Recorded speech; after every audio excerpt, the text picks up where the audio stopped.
तो hello friends, कैसे हैं आप लोग। तो जैसा कि आपको पता है कि हम लोग इमीडिएट सिस्टम सब्जेक्ट डिस्कस कर रहे हैं और आज हमारा यूनिट नंबर 4 डिस्कस होने वाला है। तो यानी हमने अभी तक 3 यूनिट को अच्छी तरीके से कवर अप कर लिया है।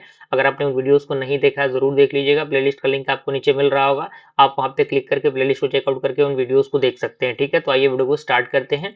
यूनिट नंबर 4 का पहला जो टॉपिक है आपके इंटरफेस पर नजर आ रहा है, जो कि आपका है कैशे मेमोरी। क्या होता है, तो ये small and high speed memory होता है जो प्लेस्ड होते हैं किनके बीच में, सीपीयू एंड मेन मेमोरी के बीच में ये प्लेस होते हैं।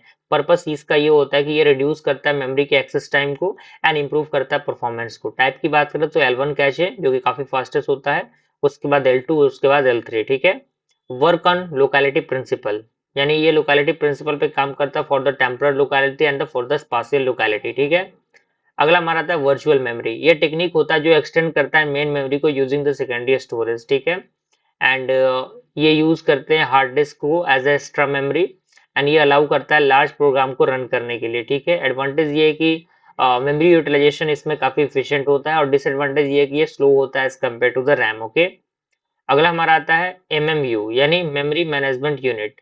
तो ये आपका एक हार्डवेयर डेटा होता है, हार्डवेयर होता है जो मैनेज करता है मेमोरी एक्सेस को एंड एड्रेस ट्रांसलेशन को। एंड वर्जन फंक्शन में आपका वर्चुअल जो कि फिजिकल एड्रेस मैपिंग होता है, मेमोरी प्रोटेक्शन, कैचे कंट्रोल, ये चीजें इसके अंदर होती है। अगला हमारा आता है एड्रेस ट्रांसलेशन।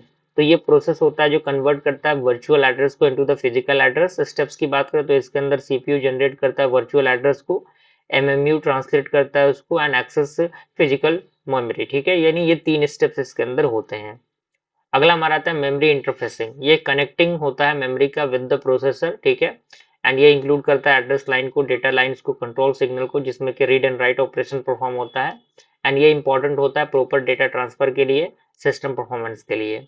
अगला हमारा आता है memory write ability and storage performance. तो राइट एबिलिटी की बात करें, ability to store data efficiently, यानी जो डेटा को एफिशिएंटली स्टोर करता हो, जो एबिलिटी हो उसकी। ठीक है। परफॉर्मेंस फैक्टर यानी access time, cycle time, transfer rate, ये सारी चीजें परफॉर्मेंस फैक्टर पे डिपेंड करती हैं। मेमोरी टाइप की बात करें तो primary memory, secondary memory. Primary memory में आपका RAM, that means random access memory, ROM, that means read only memory. ठीक है, तो ये आपका वोलेटाइल एंड नॉन वोलेटाइल होता है। एंड सेकेंडरी मेमोरी की बात करें तो हार्ड डिस्क एंड एसएसडी। ठीक है। अगला आपका है कंपोजिंग मेमोरी, जिसे हम लोग एडवांस रैम इंटरफेसिंग कहते हैं। तो ये कंबाइन करता है मल्टीपल मेमोरी चिप को, किससे इंक्रीज करने के लिए कैपेसिटी को, इंक्रीज करने के लिए वर्ड के साइज को। टेक्निक की बात करें तो parallel connection and series connection use होते हैं। माइक्रो प्रोसेसर इंटरफेसिंग, तो ये कनेक्ट करता है प्रोसेसर को किसके साथ, मेमोरी के साथ, इनपुट आउटपुट डिवाइस के साथ। ये रिक्वायर करता है एड्रेस डिकोडिंग को एंड कंट्रोल सिग्नल को। अगला हमारा आता है इनपुट आउटपुट एड्रेसिंग। टैब्स की बात करें तो मेमोरी मैप्ड इनपुट आउटपुट होता है और आइसोलेटेड इनपुट आउटपुट होता है। तो मेमोरी जो होता है वो इनपुट आउटपुट डिवाइस ट्रीट करता है एज मेमोरी के अकॉर्डिंग एंड ये यूज होते हैं सेम इंस्ट्रक्शन। ठीक है।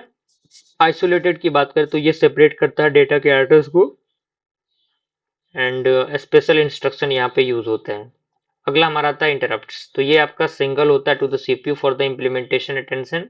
टैब्स की बात करें तो हार्डवेयर इंटरप्ट यहाँ पे होता है, सॉफ्टवेयर इंटरप्ट होता है एंड ये यूज होता है एफिशिएंट सीपीयू यूटिलाइजेशन के लिए। अगला हमारा होता है डायरेक्ट मेमोरी एक्सेस, टीएमए। ये अलाउ करता है डिवाइस को, जिससे कि वो ट्रांसफर करता है डेटा को directly to the memory. And benefit इसका ये कि ये सीपीयू के लोड को रिड्यूस करता है एंड ये फास्ट डेटा ट्रांसफर प्रोवाइड करता है।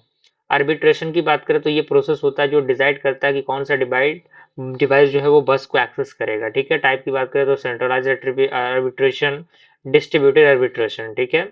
एंड मल्टी लेवल बस आर्किटेक्चर, यहाँ पर सिस्टम जिसके पास मल्टीपल बसेस होते हैं। टाइप्स की बात करें तो प्रोसेसर बस, मेमोरी बस, इनपुट आउटपुट बस। एडवांटेज ये है कि इसका परफॉर्मेंस हाई होता है, ये रिड्यूस करता है कंजेशन को। ठीक है। तो इस तरीके से हम लोगों ने यूनिट नंबर 4 को कंप्लीट किया। आई होप सारी चीजें आप समझ पा रहे होंगे। जल्दी मिलते हैं यूनिट नंबर 5 के साथ, तब तक के लिए थैंक यू।